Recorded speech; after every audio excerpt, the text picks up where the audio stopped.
आपकी जेब कोई नहीं भरेगा। कोई कहेगा भाभी गुस्ताख है, बदमज़हब, ये माँ बाप का दुश्मन, ये बुजुर्गों का दुश्मन। परेशान नहीं होना, ये पुरानी आदत है, ये पुरानी आदत है। सुमामा जब मुसलमान हुए, मक्का की तरफ आए, अबू जहल की पार्टी ने बाहर निकल कर इस्तकबाल किया और क्या कहा, सबौता या सुमामा, सुमामा तो साबी हो गया है। उस दौर के लोग साबी किसको कहते थे? जो आबा व अजदाद के दीन को छोड़ देता था, उसको कहते साबी हो गया है। कुफार मक्का ने कहा सुमामा तू साबी हो गया है। और आज अगर कोई कब्रों की पूजा छोड़ दे, अल्लाह की तौहीद को मानने वाला हो जाए, बिदआत को छोड़कर सुन्नत पे चला, ए वाबी हो गया है। वो कहते साबी हो गया है, कहते वाबी हो गया, बिरादरी दोनों की एक ही है। उसने कहा अल्लाह की कसम मैं साबी नहीं हुआ, मैं तो मोहम्मद रसूलुल्लाह की शरीयत और दीन को और अल्लाह के पैगाम को मान चुका हूँ। जब आप इस पैगाम को आम करेंगे, जब आप लोगों तक ला इलाहा इल्लल्लाह का पैगाम पहुंचाएंगे, जब ला इलाहा इल्लल्लाह की बुनियाद पे आप फर्क करेंगे, मुआशरे में पहचान करवाएंगे, अल्लाह की कसम अपने भी नाराज होंगे, पराए भी नाराज होंगे। और जब तक आप आधे तीतर आधे बटेर बने रहोगे, सबके साथ कबूल हो जाओगे। जब तक आप आधे तीतर आधे बटेर, वो कैसे? मुहर्रम का हलवा आया, आपको पता है हराम है, अल्लाह के नाम की सबील नहीं, सबील हुसैन है। आप कहते हो पुत्र से, पुत्र लैला कोठे तो सुट दांगे, पता है हराम है, लेकिन ले लो, छत पे फेंक देना। क्यों? अगर कह दिया ना ये हराम है, हमने नहीं लेना, तो इनको पता लग जाएगा साड़ी बिरादरी दा नहीं। हाय हाय हाय, इन्ना लिल्लाहि व इन्ना इलैहि राजिऊन। सैयद के घर में, हालांकि ये मसला गलत है लेकिन आम है इसलिए मिसाल दे रहा हूं, सैयद के घर में गैर सैयद रिश्ता मांगने आ जाए, सैयद के घर में गैर सैयद रिश्ता मांगने आ जाए तो क्या जवाब? पहला सवाल क्या था, आप सैयद हैं? वो कहता नहीं जी मैं तो राजपूत हाँ। तैनू पता नहीं सैयदां दा निकाह सैयदां नाल ही होंदा है, ये राजपूतां नाल नहीं हो सकता, चल निकल। पठान के घर में पंजाबी रिश्ता मांगने चले जाए, मोड़ा तुम पठान खान है? हो मैं खान तो नहीं हूँ, पंजाबी है। माड़ा हमारी तो मर भी जाएगी तो पंजाबी को नहीं देंगे, तुम किधर आ गया? चलो, खान की बेटी खान के घर, पंजाबी की बेटी पंजाबी के घर, सैयद की सैयद के, राजपूत की राजपूत के, मुगल की मुगल के। इस तरह तुम जातों में बटे हुए हो, जो गलत है। शरीयत ने इसकी तालीम नहीं दी है। लेकिन जब मामला ला इलाहा इल्लल्लाह का आता है, कहते हो ले लो, हराम है, गैरुल्लाह की नजर है, गैरुल्लाह की नियाज है, ले लो, कहीं इसको पता ना लग जाए हम अहले तौहीद हैं, हमारा कारोबार है, हमारे मामलात हैं। मौलवी साहब तकरीर करके टुर जाना है, असी तो इत्थे ही रहना है। इसलिए किसी से झगड़ा ना करो, किसी को ना बताओ मैं कौन हूं, अपनी बात को बस अपने अंदर दफन करके चादर ओढ़ के सो जाओ। अल्लाह की कसम ये गैरतमंद मोमिन का काम नहीं है। वतवासौ बिस्सब्र, आपको ला इलाहा इल्लल्लाह के पैगाम पे बेटियों को तलाक मिल सकती है तो कभी ना सोचना बेटी को तलाक मिल गई, अरे आपकी बेटियां करोड़ हो, मोहम्मद की बेटी की कदमों पे कुर्बान। क्या मेरे नबी की बेटी को तलाक नहीं मिली? कोई पत्थर मार के माथे को फाड़ सकता है? अरे क्या मेरे आका का माथा नहीं फटा था? कोई दंदान तोड़ सकता है? ओहद में आका के दंदान नहीं टूटे थे? कोई बस्ती से निकलने पे मजबूर कर सकता है? मेरे नबी ने रोते हुए मक्के को नहीं छोड़ा था? कोई आग के अंदर फेंक सकता है? सैयदना इब्राहिम को आग में नहीं जलाया गया? कोई तपते हुए कोलों पे लिटा सकता है? खुबैब को नहीं लिटाया गया? कोई गलियों में खींच सकता है? क्या सैयदना बिलाल को नहीं खींचा गया? आपको तौहीद की आवाज़ें पर गम आएंगे, दुख आएंगे, परेशानियां आएंगी। मोमिन वही है, गैरतमंद वही है जो अपनी दावत में नंगा है। अरे जब कुफार अपने कुफर में नंगे हैं, मुशरिकीन अपने शिरक में नंगे हैं, बिदअती अपनी बिदअत में नंगे हैं, तो अहले तौहीद के ऊपर लाजिम है वो चुप कर बैठे, वो खामोश होकर बैठे। अपने इस आवाज़े को आम करो, अपना तारुफ करवाओ, अहले शिरक से अलग हो जाओ। मैं आपको आखिरी बात कह के अपनी बात ख़त्म करता हूँ। बनी इसराइल पे जब अल्लाह का अज़ाब आया, उनमें 3 पार्टियाँ बनी थी। जब मछली का शिकार करने से मना किया गया था, हफ्ते के दिन शिकार ना करो, तो 3 गिरोह बन गए थे। 3 गिरोह। एक शिकार करने वाला, वो डायरेक्ट शिकार नहीं करता था, हीले और बहाने से करता था। अगले दिन उस दिन आके छोटे छोटी नदियाँ, नाले, गड्ढे बना लिए, उसमें डाल के फिर ऊपर से बंद कर दें, जी असी फड़ी तो नहीं ना जी, अंदर आप ही आ गई, असी तो नहीं फड़ी, अगले दिन आके पकड़ते थे। वो हीला और बहाना करते थे। एक ये गिरोह। दूसरा गिरोह कौन सा था? वो शिकार करता नहीं था, लेकिन करने वालों को कुछ कहता भी, ओ जी उन्हें अपनी कब्र जाना, मैं अपनी कब्र जाना, ऐਵੇਂ औखा होता रहा, मैंने ठेका लिया, मैं ठेकेदार हूं दीन का, हर बंदे ने अपना जवाब देना, उसकी अपनी कब्र, मेरी अपनी कब्र, उसने अपना काम करना, मैंने अपना काम करना। इन लोगों को मिसाल से समझाऊं, आपने घर जाना है, बाहर रोड पे गए हो, टैक्सी वाला खड़ा है, आप कहते हो मनामा जाना है, कहता जी आओ बैठो, कितने पैसे लोगे? जी बलाश लेके जाऊंगा, फ्री में, कोई पैसा नहीं, फोकट में जाओगे, आओ। आप जब बैठने से पहले गौर से देखते हो ना, ड्राइवर को तो अंधा है, ड्राइवर को जब देखा तो अंधा था, इसकी गाड़ी में बैठोगे, कहोगे भाई पैदल जाना मंजूर है, अंधे तेरी गाड़ी में नहीं जाऊंगा, मरवाएगा तू तो, दे मारेगा कहीं, तुझे क्या नजर आता? अगर वो अंधा कहे मैंने अपना काम करना, आपने अपना काम करना, क्या मुश्किल है? आपने मेरा ठेका लिया, मैं अंधा हूं, जो मर्जी हूं, मैंने गाड़ी चलानी, मैं चलाऊं जैसे मर्जी, आपने पीछे बैठना, आपका अपना काम, मेरा अपना काम। कहेगा मुझे अकल है, अंधे की गाड़ी में नहीं बैठूंगा। सिर्फ दीन की बात पे आके हमारी अकलें खत्म हो जाती है। वो अपना काम करता है, मैं अपना काम करता हूं। मैं कौन होता हूं अल्लाह के दीन की बात लेकर चलने वाला? मैंने समझ लिया, मैंने मान लिया, बस नहीं, निजात नहीं मिलेगी। निजात मिलने की तीसरी शर्त दावत भी दो, चौथी शर्त इस दावत पर तकलीफ आए तो सब्र भी करो, इस दावत में अपने आप को वादे करो। एक गिरोह शिकार करने वाला, दूसरा गिरोह सूफियों का, किसी को कुछ नहीं कहना, तीसरा गिरोह अहले तौहीद का, उनका ना करेंगे ना करने देंगे। जब मामला बढ़ा, अहले तौहीद ने अपने रास्ते अलग कर लिए। बाद रिवायात में है कि उनके और अपने घरों के दरमियान दीवार खड़ी कर ली, उनकी और अपने घरों के दरमियान दीवार खड़ी कर ली। अहले शिर्क को अपनी बेटियों का रिश्ता देने वालों, अहले शिर्क को अपनी बेटियों का निकाह देने वालों, खुश होने वालों, जी माशाल्लाह मेरी बेटी के लिए बड़ा अच्छा रिश्ता आया है, कार कोठी बंगले वाला, बड़ा मालदार है। जी कौन है? जी है तो वो ख्वाजा का मलंग, लेकिन होले होले ठीक हो ही जाएगा। आप दुआ करें, मौलवी साहब आपको क्यों तनख्वाह देता हूं, आपको क्यों चंदा देता हूं, दुआ के लिए तो आपको रखा हुआ है ना। आप दुआ करो, दीन का मामला आहिस्ता आहिस्ता ठीक हो जाएगा। बज़ाहिर स्टेटस बहुत अच्छा है, इसका मतलब है आप अपनी तौहीद में साफ नहीं हो। मिसाल दे के समझाऊं, बाप के दुश्मन को रिश्ता दोगे? कार कोठी बंगला माल दौलत सब कुछ है, बाप का दुश्मन है, इसने आपके बाप की चौक में पिटाई की थी, इसको रिश्ता दोगे? कहोगे सोने के पानी से नहा कर भी आए तो बाप के दुश्मन को मैं अपने लखते जिगर का हाथ नहीं दे सकता। अरे रब के दुश्मन को, जो गैरुल्लाह को पुकारता है, जो कब्रों पे सजदे करता है, जो कब्रों का तवाफ करता है, जो कब्रों पे आकर वैसे मांगता है जैसे अपने अल्लाह से मांगना चाहिए, इनको बेटी देते हुए गुस्सा नहीं आता, गैरत नहीं आती। तीसरा गिरोह अहले तौहीद का, उनका ना करेंगे ना करने देंगे। और अगर आप शिर्क से तौबा नहीं करते, अल्लाह की बगावत से तौबा नहीं करते, तो हमारी तुम्हारी दोस्तियां खत्म। उस तीसरे गिरोह ने अपनी और उनके घरों के दरमियान दीवार बना ली। एक दिन दीवार के ऊपर चढ़कर देखते हैं कि इधर से आज आवाजें नहीं आ रही, तो सारे लोग सूअर और बंदर की शक्ल में तब्दील हो चुके हैं। वो दो गिरोह मारे गए, शिकार करने वाला भी अल्लाह के अज़ाब में आ गया और सूफियों का गिरोह भी अल्लाह के अज़ाब में आ गया, जो कहता किसी को कुछ नहीं कहना, वो भी मारे गए। सिर्फ एक गिरोह बचा, वो थे जो अल्लाह की बगावत ना करते थे ना करने देते थे। लोगों अगर निजात चाहते हो, इन चार चीज़ों को अपने पल्ले से बांध लो। इल्लल्लज़ीना आमनू, तौहीद को मानो, अल्लाह पर वैसे ईमान लाओ जैसे अल्लाह को मतलूब है। वामिलुस्सालिहात, नेक अमाल करो। हर अमल के करने से पहले देखो इस अमल पर रसूलुल्लाह सल्लल्लाहु अलैहि वसल्लम की मोहर है या नहीं, ये हदीस से साबित है या नहीं। अमल बाद में करो, हवाला पहले तलाश करो, सुन्नत पहले तलाश करो।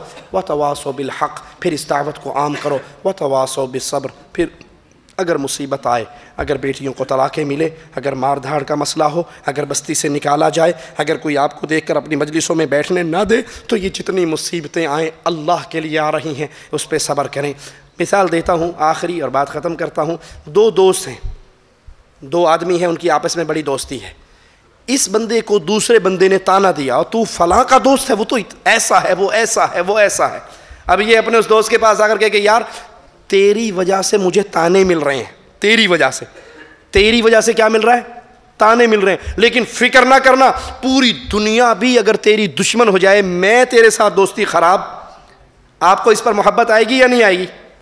आएगी कि देखो यार, पूरी दुनिया से टक्कर लेकर मुझे नहीं छोड़ रहा, पूरी दुनिया से टक्कर ले रहा है। आपको इस पर प्यार आएगा, मोहब्बत आएगी। और अगर दोस्त आपको आकर के, भाई तेरी वजह से मुझे ताने मिल रहे हैं, तेरी दोस्ती को साथ सलाम, मैं ताने बर्दाश्त नहीं कर सकता, आप क्या कहोगे? यार ये दोस्ती में झूठा था, ये दोस्ती में झूठा था, 4 बातें मेरी वजह से बर्दाश्त नहीं कर सका। अल्लाह के लिए आला मिसाल, आपको दाढ़ी रखने पे ताना क्यों मिल रहा है? कि आपने अल्लाह का हुक्म माना है। दाढ़ी रखने वाले को कोई मौलवी, कोई मुल्ला, कोई सूफ़ी, कोई मुलवाना, कोई मुलवट्टा है, किसी बेचारे की यहाँ दाढ़ी, बकरा, कोई कुछ कहता है, कोई कुछ कहता है, कोई कुछ कहता है। ये क्यों कहा जा रहा है? किस लिए कहा जा रहा है? अल्लाह के लिए। आपने शलवार टखने से ऊंची की, क्यों की? अल्लाह के रसूल का हुक्म माना, अल्लाह का हुक्म माना। कोई कहेगा जी अच्छा छोटे भाई की पहन ली आपने, कोई कहेगा जी बकरियां चराने जा रहे हो, कोई कहेगा बारिश तो नहीं हो रही, शलवारें क्यों टूंग ली, कोई कहेगा कपड़ा बचाने की प्लानिंग है, कोई औरत बुरखा कर ले, पर्दा कर ले, अच्छा ये वो पुराने जहन की औरत है। ये सारे ताने मिल रहे हैं शरीयत पे चलने के। क्यों? किसके लिए? अल्लाह के लिए। और बंदा अल्लाह से कहे, अल्लाह पूरी दुनिया मुझे ताने दे रही है, मेरे साथ बाइकाट कर रही है, मैं पूरी दुनिया को छोड़ सकता हूं, तेरी शरीयत की मुखालफत नहीं कर सकता, तो इस बंदे की इज्जत रब के यहाँ कितनी होगी? अल्लाह हमें इनमें शामिल फरमाए जो अल्लाह पर ईमान लाएं, अमल सालेह करें, हक़ की दावत दें और मुसीबतों पे, तानों पे, पिटाई पे, मसाइब पे सब्र करें। इंशाअल्लाह इधर इनकी रूह निकलेगी और इधर इनके लिए इंशाअल्लाह जन्नत के दरवाजे खुल जाएंगे। अक़ूलु क़ौली हाज़ा वस्तग़फ़िरुल्लाह ली व लकुम व लिसाइरिल मुस्लिमीन फ़स्तग़फ़िरूहु इन्नहु हुवल गफ़ूरुर रहीम।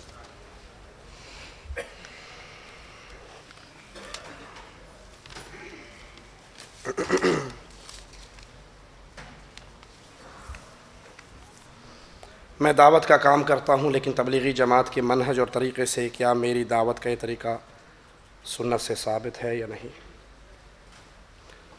मैंने पहले अर्ज़ किया कि अमल सालेह वो है जिस पर रसूलुल्लाह सल्लल्लाहु अलैहि वसल्लम की मोहर हो।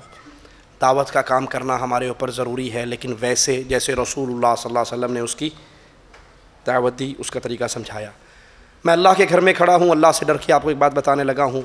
हमें आज तक कोई ऐसी हदीस नहीं मिली कि अल्लाह के रसूल सल्लल्लाहु अलैहि वसल्लम ने 3 दिन के लिए, सहरोज़े के लिए, चिल्ले के लिए, 4 महीने के लिए मदीने वाले सहाबा को ताइफ भेजा हो, ताइफ वालों को मक्का भेजा हो, मक्का वालों को जद्दा भेजा हो, उनको यमन भेजा हो। ये चलत फिरत हमें हदीस रसूल से नहीं मिलती। पहली बात कि ये तरीक़ाकार खिलाफ सुन्नत है। आपने जिसको भेजा मुस्तकिल भेजा, यमन में सैयदना मुआज़ को भेजा तो कुछ अरसे के लिए मुस्तकिल वहीं कहा यहाँ रहो, क़याम करो और इनको दावत। ये नहीं कि मदीने वाले मक्का और मक्का वाले मदीने, मदीने वालों की ड्यूटी मदीने वालों पर है, मक्का वालों की ड्यूटी मक्का वालों पर है। नंबर 1। नंबर 2, ये एक छोटा मसला है, ये चलत फिरत का मसला छोटा है। दूसरा बड़ा मसला ये है कि जिन किताबों को लेकर हमारे ये तबलीगी जमात वाले भाई, हमें इनसे मोहब्बत इसलिए है कि ये बेचारे अपना पैसा लगाते हैं, अपना वक़्त लगाते हैं, मेहनत करते हैं, सारा काम करते हैं। बस एक चीज़ की ख़राबी है, और वो क्या है कि जिस किताब को लेकर, जिस चीज़ को लेकर ये गली गली घूम रहे हैं, वो तरियाक की बजाय जहर है। आप एक दोधी को पकड़ो, दूध बेचने वाले गवाले को पकड़ो, और उसके दूध का जब टेस्ट कराओ लेबॉर्ट्री से, पता लगे इसमें जहर है, छोड़ दोगे इसे? वो कहे देखो जी मैं सुबह सुबह निकलता हूँ, लाता हूँ, हैं, मैं बांटता हूँ, घर घर फिरता हूँ। कहेंगे भाड़ में जाए तेरा घर घर फिरना, तू अपनी इस जिसमें दूध डाल के लाता इसको तो धोता नहीं है, तो जहर वाली है, हमारे बच्चे बीमार हो रहे हैं, नहीं छोड़ोगे? इनकी ये मेहनतें अपनी जगह पर। बुनियादी चीज़ ये है फ़दाइल आमाल, वो किताब फ़दाइल सदक़ात, फ़दाइल हज की सूरत में जो लेकर गली गली मोहल्ला मोहल्ला घूम के लोगों को पढ़ा रहे हैं, उसके अंदर शिर्क की भरमार है। मिसाल के तौर पे सिर्फ एक ही मिसाल देता हूँ, कुतुब खाना फैज़ी लाहौर से जो फ़दाइल सदक़ात छपी है, उसमें ये शिरकिया अक़ीदा मौजूद है। सफ़ा 558 पर मौलाना ज़िक्रिया साहब लिखते हैं अपने एक पीर के हवाले से ख़त नकल करते हुए, या अल्लाह माफ़ फरमाना, झूठा हूँ, कुछ नहीं हूँ, तेरा ही ज़िल है, तेरा ही वजूद है, मैं क्या हूँ? जो तू है वो मैं हूँ, जो तू है वो मैं हूँ, जो मैं हूँ वो तू है, मैं और तू खुद शिरक दर शिरक हैं। ये अकीदा शिरक अकबर है, अल्लाह की ज़ात में किसी और को शरीक बनाना है। लिहाजा अब सारी मेहनतें बर्बाद अगर अकीदे में शिरक आ जाए। जनाब बताइए कि क्या हदीस के हवाले से टोपी के बग़ैर नमाज मुकम्मल होगी या नाक़िस होगी? रसूलुल्लाह सल्लल्लाहु अलैहि वसल्लम की सही हदीस है, जिसके कंधे नंगे हों उनकी नमाज नहीं होती। नबी की क्या हदीस है जी? जिसके कंधे नंगे हों उसकी नमाज, जिसके कंधे नंगे हों उसकी नमाज। सर कंधों से नीचे है या ऊपर है? ऊपर है। हमें अल्लाह के नबी सल्लल्लाहु अलैहि वसल्लम की कोई एक हदीस भी ऐसी नहीं मिली जिसमें आपने फरमाया जिसका सर नंगा हो उसकी नमाज नहीं होती। कंधों के बारे में है, जिसके कंधे नंगे हों उसकी नमाज नहीं होती, लेकिन जिसका सर नंगा हो उसकी नमाज नहीं होती, ऐसा किसी हदीस में जिक्र नहीं है। और एक हदीस में आता है सैयदना अबू बकर सिद्दीक ने नमाज पढ़ाई और एक चादर में नमाज पढ़ी उन्होंने, आधी नीचे बांध ली, आधी अपने कंधों पे डाल ली। सैयदा अस्मा कहती हैं, बाबा आपके पास और कपड़ा था, आपने फिर भी एक चादर में नमाज पढ़ी, आपका सर नंगा है और एक आधा हिस्सा नीचे आधा हिस्से ऊपर। फरमाया मैंने इसलिए ये अमल किया कि रसूलुल्लाह सल्लल्लाहु अलैहि वसल्लम ने ज़िंदगी की आखिरी नमाज ऐसे ही पढ़ी थी। ठीक है।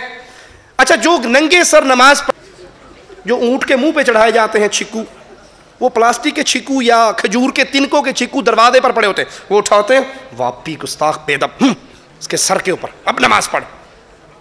और वो नई नई शेव करवा के आया होता है। कोई नहीं कहता जिसकी दाढ़ी ना हो उसकी नमाज नहीं होती। कभी सुना आपने? नहीं जी, जिसकी सर नंगा है उसकी नमाज नहीं। अच्छा ठीक है। यही बिरादरी जिनका अकीदा है कि नंगे सर वालों की नमाज नहीं होती।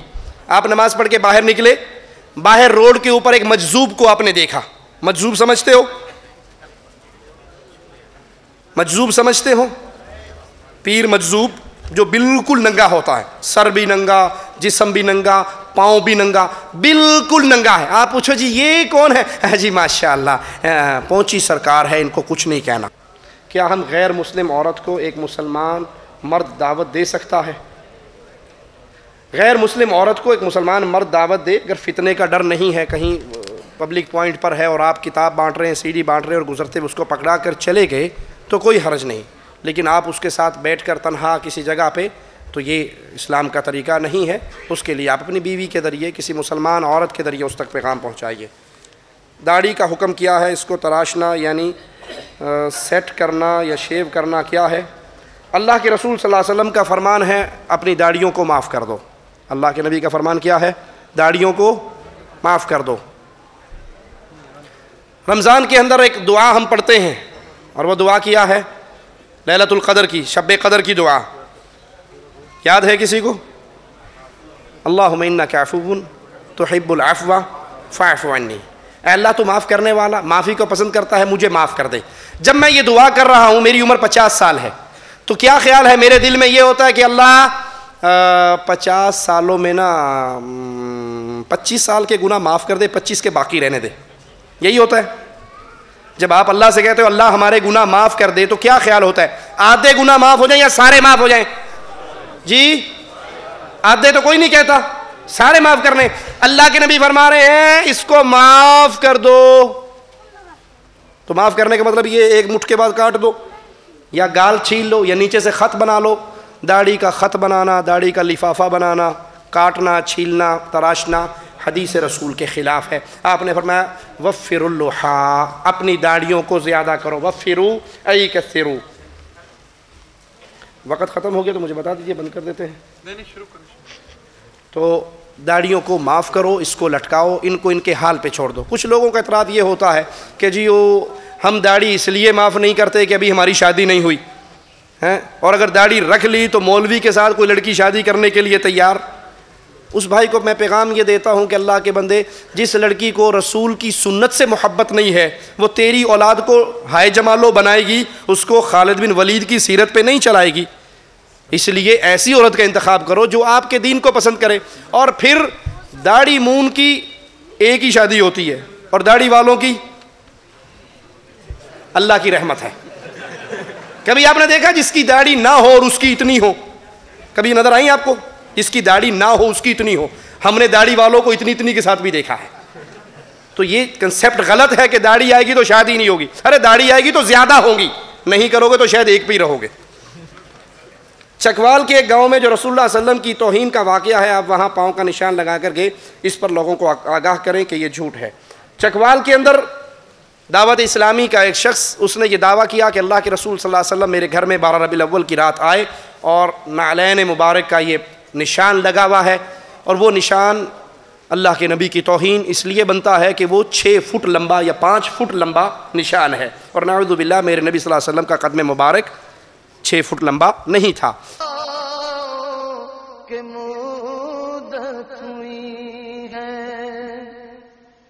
मेरे लब पे मौला न कोई सदा है, फकत मुझ निकम्मे की यही दुआ है। मेरे लब पे मौला न कोई सदा है, फकत मुझ निकम्मे की यही दुआ है, यही दुआ है। मेरी सांस निकले दरे मुस्तफा पे, मेरी सांस निकले दरे मुस्तफा पे। गमे दिल नबी को सुनाते सुनाते मेरे आका आओ के मुद्दत हुई। बरस रही है मोहम्मद के शहर में, रहमत बरस रही है मोहम्मद के शहर में।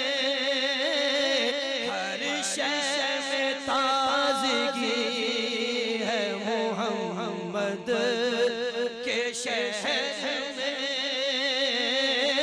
हर शहर में ताज़गी है मोहम्मद के शहर में।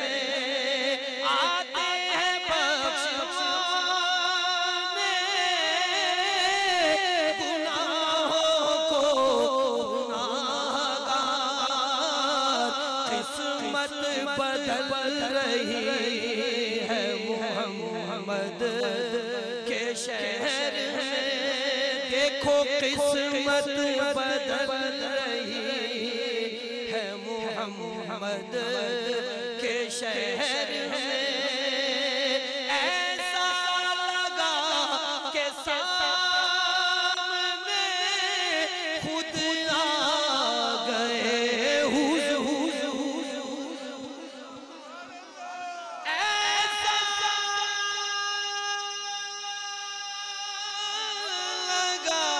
के वो उस जालिम ने कुछ अर्सा पहले देग पकाई थी हलवे की, हलवे वाली देग का कड़ाहा रखा हुआ था, और रात 12 रबीउल अव्वल की बारिश हुई, वो ज़मीन थोड़ी सी प्रेस हुई भी थी, एक निशान बन गया। उसने मशहूर कर दिया कि ये नबी का कदम लगा हुआ है, और उस पर शीशे का उसने बक्स भी ला के रख दिया, और पूरे पाकिस्तान से लोग बसें भर भर के वहाँ पर जा रहे हैं। वो कमाई का एक धंधा है जो बड़ा अच्छा चल रहा है। अल्लाह के नबी की वो तौहीन है। अल्लाह के नबी अपनी जन्नतों में आराम कर रहे हैं, आपकी कब्र मुबारक जन्नत का बाग है। आप निकल के इस तरह आज उसके घर, कल उसके घर। क्या मगरिब और असर के दरमियान सोना गुनाह है? हमारे इल्म में ऐसी कोई रिवायत नहीं। मगरिब के बाद सोना, इशा से पहले सोना को मना किया गया है, ठीक है। इशा के बाद फ़ौरन सो जाइए, क्योंकि अगर मगरिब के बाद सोओगे तो उसमें नमाज के ज़ाया होने का डर है। वल्लाहु आलम। या अल्लाह कहने वाले और या रसूलुल्लाह मदद कहने वाले के पीछे नमाज पढ़ना कैसा है? जो शख्स अल्लाह से मदद मांगता है वो मुवाहिद है, जो गैरुल्लाह से मदद मांगता है वो इस दुआ की इबादत में गैर को शरीक कर रहा है, ये अहले शिरक में से है, और गैरुल्लाह की पुकार शिरक अकबर है। ऐसे के पीछे नमाज नहीं होती। बीवी को इंसान कैसे समझाए? औखी गल पूछी जे। बीवी को इंसान अल्लाह का वास्ता दे के समझाए, उसको कुरान की आयत सुनाकर समझाए, खामिन के हकूक़ सुनाकर समझाए, और ख़ुद भी बीवियों का हक़ अदा करो। ख़ुद भी बीवियों का हक़ अदा करो। जब आप बीवियों का हक़ अदा करेंगे तो उम्मीद है इंशाअल्लाह कि बीवी भी आपका हक़ अदा करेगी। अल्लाह के नबी ने फरमाया कि हव्वा की बेटी को अल्लाह ने हवा की बेटी को अल्लाह ने पसली से पैदा किया है, और पसली टेढ़ी होती है, पसली टेढ़ी होती है। अगर तुम इसको सीधा करना चाहोगे तो तोड़ बैठोगे, तलाक दे बैठोगे, इसलिए ओके सोके होके गुजारा कर दे रहो। आजकल यहाँ पर मस्जिदों में तबलीगी जमातें आती रहती हैं जो लोगों को ज़बरदस्ती बिठाकर कुछ दरस देते हैं, जिसमें कुछ किताबों से पढ़कर सुनाते हैं, मतलब फ़दाइल अमाल से और इस तरह की दूसरी किताबों से। क्या इनकी मजलिस में बैठकर ये सब सुनना सही है? अगर नहीं तो इनको कैसे इनकार किया जाए, क्योंकि वो हर रोज़ नमाज के बाद नमाजियों को दीन की बात सुनने के नाम पर रोकते हैं। उन्हें कहें भाई आप दीन की बात पहुँचाना चाहते हो, ये अल्लाह का कुरान तर्जमे वाला मौजूद है, ये पढ़कर सुनाइए। फ़दाइल अमाल जो आप हमें पढ़कर सुना रहे हो, इत्माम हुज्जत के लिए आपको हवाला दे देता हूँ। फ़दाइल अमाल की जब पहले पेज को आप खोलेंगे, तमहीद आएगी, स्टार्टिंग दिबाचा तमहीद। उस तमहीद की गालिबन 7वीं सतर है, उसमें मौलाना ज़िक्रिया लिखते हैं कि फ़लाँ सन फ़लाँ तारीख़ को मैं दिमागी तौर पर मरीज़ हो गया, बीमार हो गया, डॉक्टरों ने मुझे मना कर दिया कि आपने कोई दिमागी काम नहीं करना, आप मेंटल केस हैं, बीमार हैं, दिमागी मरीज़ हैं, आपने फारिग रहकर रेस्ट करना है। तो मैंने सोचा कि ये अय्याम जो फ़रागत के हैं, क्यों ना इन फ़रागत के अय्याम में अल्लाह के दीन पे कुछ किताबें लिखी जाएं। जब बंदा मेंटल केस हो वो किताबें लिखेगा तो कैसी लिखेगा? इसलिए उसके अंदर शिर्क और बिदात की भरमार है। हमारी CD भाई जावेद से मिल जाएगी, फ़दाइल अमाल की हकीकत, वो लेकर मज़ीद तफसील जान सकते हैं। शेख साहब बराए करम हमारे लिए वक़्त निकालते रहा करें, ऐन नवाजिश होगी, अल्लाह ने तौफीक दी तो इंशाअल्लाह। सुबह और शाम के अज़कार किस वक़्त पढ़ना चाहिए? सुबह के अज़कार सूरज निकलने से पहले, और शाम के अज़कार सूरज के ग़रूब होने से पहले पढ़ने चाहिए। बिदअत का पता कैसे चलता है? बिदअत का पता तब चलेगा जब अल्लाह के दीन का इल्म आप हासिल करेंगे। अगर नहीं है तो उस मसले को अल्लाह के रसूल सल्लल्लाहु अलैहि वसल्लम का दीन जानने वाले अहले इल्म से सवाल करो। फस्अलू अहल ज़िक्र, जिसके पास कुरान और हदीस की दावत है उससे पूछिए, वो आपको बताएगा कि यह अमल नबी ने किया या नहीं। सुन्नत नमाज घर में अफजल है या मस्जिद में? सुन्नत नमाज़ें घर में अफजल हैं। क्या फ़दाइल अमाल में गलत बातें हैं? इसकी मिसाल मैंने दी है। इसके अंदर बहुत बातें शिरक वाली भी हैं, बिदअत वाली भी हैं। इस किताब को पढ़ना, इसकी दावत देना अहले ईमान के लिए जायज़ नहीं है। बोहरी मज़हब वाले के साथ खाने में शामिल हो सकते हैं या नहीं? देखिए, किसी भी बातिल फ़िरके वाले शख्स के साथ, अहले शिरक के साथ उसके खाने में शामिल होना इसलिए कि मैं इसको दीन की दावत पहुंचाऊंगा तो इसमें कोई हर्ज नहीं है। लेकिन अगर दीन की दावत मकसूद ना हो, सिर्फ़ यारी दोस्ती निभानी हो, तो उनके साथ खाना पीना, उनके साथ जो खुलकर कुफ्र अकबर या शिरक अकबर करके मिल्लत से निकल चुके हैं, उनके साथ शरीक होना दुरुस्त नहीं है। उसके अलावा अगर उनका ख़ास कोई मजहबी प्रोग्राम है, उसके अंदर तो क़त्अन ना उसका खाना खाया जा सकता है, ना उसमें शिरकत की जा सकती है। सवाल है कि चारों मज़हब में से किसी एक पर रहना लाजिम है? ना कुरान में हमें हुक्म है, ना हदीस में हमें हुक्म है कि तुम 4 इमामों से किसी एक इमाम को ज़रूर पकड़ लेना। ये लोगों ने बाद में बनाए हैं। अल्लाह के रसूल सल्लल्लाहु अलैहि वसल्लम पर जो शरीयत नाजिल हुई, इसका हुक्म क्या है? सूरत आराफ आयत नंबर 3, मालिक फरमाता है इत्तबिऊ मा उन्ज़िला इलैकुम मिन रब्बिकुम, इत्तबा करो जो अल्लाह ने तुम पे नाजिल किया। वला तत्तबिऊ मिन दूनिही औलिया, इसको छोड़कर औलिया के, दोस्तों के, पीरों फ़कीरों के पीछे ना चलो। मासूम अनिल ख़ता, न 4 इमाम हैं, न 4 खुलफ़ाए राशिदीन हैं। मासूम अनिल ख़ता सिर्फ मुहम्मदुर रसूलुल्लाह सल्लल्लाहु अलैहि वसल्लम है। अगर 4 इमामों के नाम पे मज़हब बनाना दुरुस्त है तो इनसे कहीं अफजल 4 खुलफ़ा हैं, अबू बकर, उमर, उस्मान, अली, उनके नाम पे मज़हब क्यों नहीं बनाते? मज़हब इस्लाम इमामुल अंबिया पे नाजिल हुआ, इसको मानिए। हर मसले में देखिए अल्लाह के नबी ने क्या फरमाया है। इमाम के साथ जमात में रुकू छूट जाता है तो क्या रकत पूरी होती है, या सजदा छूट जाता है तो वो रकत पूरी होती है? रुकू वाला मसला इख्तलाफी है, लेकिन राजे कौल यही है, जो शख्स रुकू में आकर इमाम के साथ मिल जाए तो उसको दोबारा अपनी रकत पूरी करनी चाहिए। उसका रुकन फातिहा भी रह गई और उसका रुकन रकत भी रह गई। एक मुसलमान नमाज नहीं पढ़ता, रोज़े नहीं रखता, मगर दीनी किताबें बाँटता है और खैरात करता है। कुरान और हदीस की रोशनी में इसका क्या सही है? वो बांट रहा है किताबें, सीढ़ियाँ, लोगों को फ़ायदा होगा, इसको कोई फ़ायदा नहीं होगा। जो नमाज नहीं पढ़ता, सही उलमा के अक़वाल की रोशनी में वो शख्स मोमिन नहीं है। मोमिन वो है जो तौहीद को मानकर फिर 5 वक़्त की नमाज भी पढ़ता है। क्या दूसरी शादी के बारे में दरस हो तो लोगों को बताइए कि ये सुन्नत है। लगता है पहली से लड़ाई करके आए हो भाई। जो दूसरी बात, शादी के बारे में लोगों से पूछता है या इजाज़त लेता है या इसकी